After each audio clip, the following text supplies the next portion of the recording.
The McDonnell Douglas AV-8B Harrier II night attack is a single-engine ground attack aircraft that constitutes the second generation of the Harrier jump jet family capable of vertical or short takeoff and landing. The aircraft was designed in the late 1970s as an Anglo-American development of the British Hawker Siddeley Harrier, the first operational STOL aircraft. The first-generation Harriers entered service with the Royal Air Force and United States Marine Corps in the late 1960s and early 1970s. But were handicapped in range and payload in short takeoff and landing configuration. The AV-8A, American designation for the Harrier, carried less than half the 4,000 pounds 1,800 kilograms payload of the smaller A4 Skyhawk over a more limited radius. To address this issue, Hawker Siddeley and McDonnell Douglas began joint development of a more capable version of the Harrier in 1973. The AV-8B Harrier II retains the basic layout of the Hawker Siddeley Harrier, with horizontal stabilizers and shoulder-mounted wings featuring prominent anhedral, downward slope.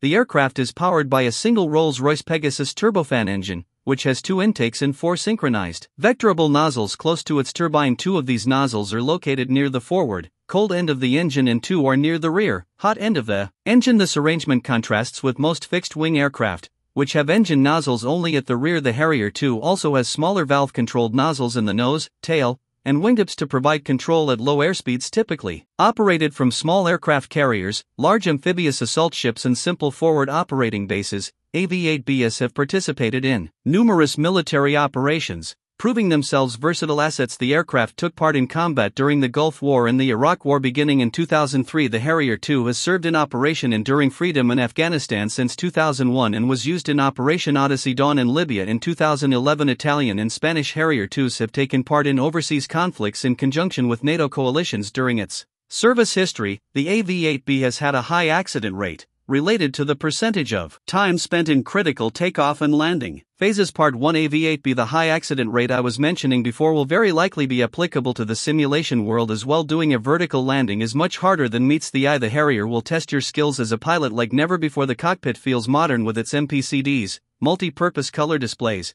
and heads-up display, and the AV-8B has a number of very powerful tools and sensors at its disposal like a targeting pod, a jamming pod and a dual-mode tracker. The Harrier seems to have been designed to be a jack of all trades that could be used in more or less any type of mission. You can operate from the cramped deck of the Tarawa to remote FOBs, forward operating base, where all you have to land is a small helipad. The Harrier will force you to manage your weight and make mental calculations if you need to perform difficult landings like a vertical landing. Aerodynamically speaking, the AV-8B is challenging since it is one of the few aircraft that can land pretty much anywhere. You'll see swiveling nozzles can be more difficult to use than you would think. I tried to explain the best practices in related sections, but I'm sure you'll have a blast trying to figure out the best ways to fly this bird. This makes it a very interesting experience since there are a lot of stuff to do in it. You will not feel like you are flying a next-gen fighter jet, but you will have a flexible aircraft that can give you lots of options. Think of an hybrid between an A-10 on steroids with a helicopter. This is why it is one of my favorite modules in DCS. A lot of love was poured into this aircraft by Rasbom, and it shows. The Harrier being currently in early access, some features are missing or simplified. Rasbom said they were working on it, so please be patient.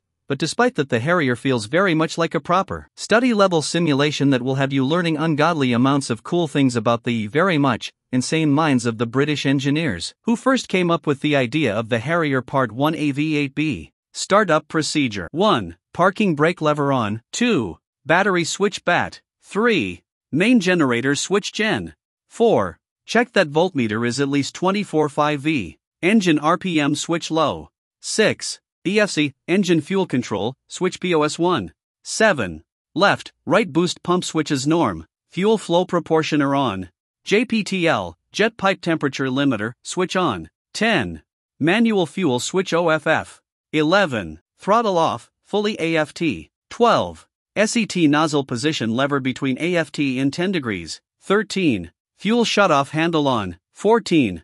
DCS, digital engine control system, switch on. 15. Optional APU generator switch on. 16. Optional confirm that APU advisory is on.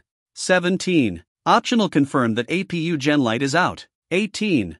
Press the master warning reset switch to get rid of the oral warning messages. 19. SAT left and right MPCD brightness knobs. 20.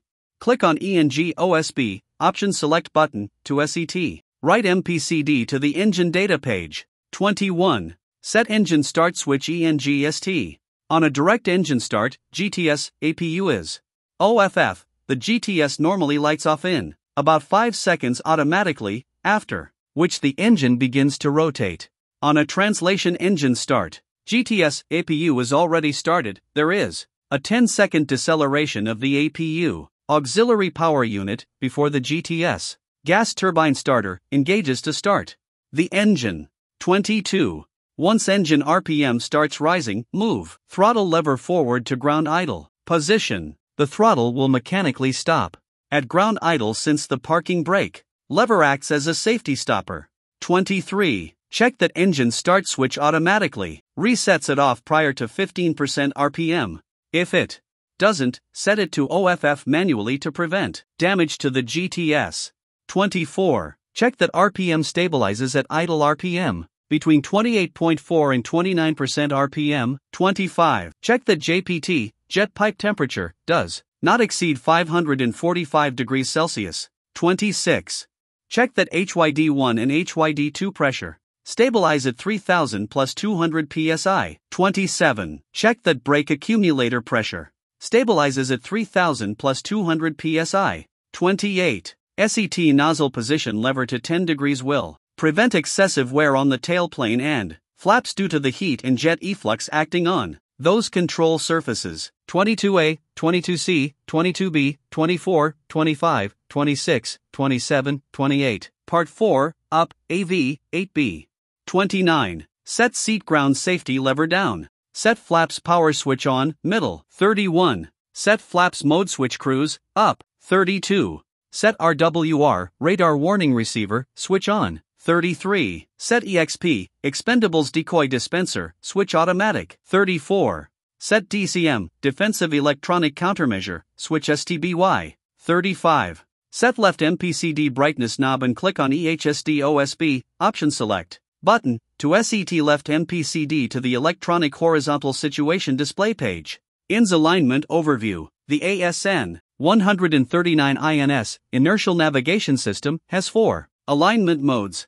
SCA, alignment performed aboard a carrier by plugging in a SINS, CINS, cable uses the carrier's own inertial navigation system to achieve INS precision. GND, ground mode can only be performed with the aircraft on land. IFA, GPS and flight alignment uses the aircraft's built-in GPS, global positioning system. This alignment can be performed anywhere. GYRO, degraded mode which provides a quick alignment process, but present position data is not available. This alignment can be performed anywhere. There are 3 INS alignment submodes. SHDG SATFACE stored heading alignment uses pre-existing heading for ground C modes, which accelerates alignment process. Manual C alignment performs a manual alignment without the carrier's SINS, CINS, GPS airborne alignment available for IFA. Difference between unaligned, saved heading only and PRE aligned is what data is already available in the INS when starting the alignment. Unaligned, you have to input IPP, initial present position, data, magnetic variation, and align the INS. Saved heading only, you still have to align the INS, but present position data is already in the system and you can bypass one of the steps. It has a faster alignment period. Pre-aligned, the INS is aligned from the get. 36. Set IPP, initial present position. If the aircraft is not pre-aligned, then start GND. INS, inertial navigation system, alignment phase. Steps preceded by are not required if the PRE aligned option is ticked in the Special Options tab. Make sure parking brake is engaged. SAT display brightness knob to BRT. Select menu EHSD data. See menu on the MPCD. Press Shift plus K to open up kneeboard and check your initial position. Write down your coordinates, i.e. 42, 14, 35 north 42, 02, 14 east in deg, min,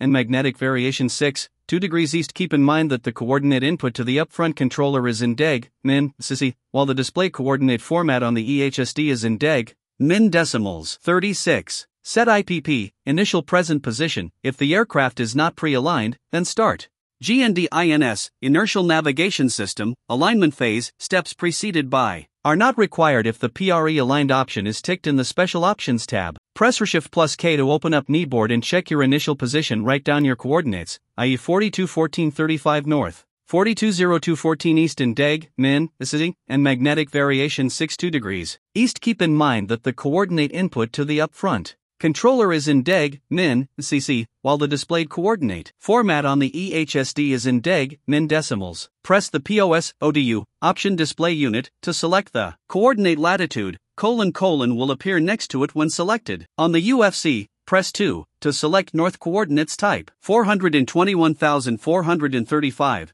then ENT to enter them. Press on the POS ODU again to select the coordinate longitude. On the UFC, press 6 to select east coordinates type 042014, then ENT to enter them. Don't forget to add the 0 at the beginning. Enter the correct MVAR, magnetic variation, based on where you are. Press the ODU next to MVAR, : will appear next to it. When selected, press 6 to select east coordinates and then type 62, then ENT to enter the magnetic variation of 62, east deg. 36. Set IPP, initial present position. If the aircraft is not pre-aligned, then start GND-INS, inertial navigation system, alignment phase. Steps preceded by are not required if the PRE aligned option is ticked in the Special Options tab. Set INS mode switch to align GND-INS. During the first 1 to 2 minutes of alignment, the indicator has ATT not OK displayed to the right of QUAL alignment quality. Once the message QUAL07 OK appears, you can consider your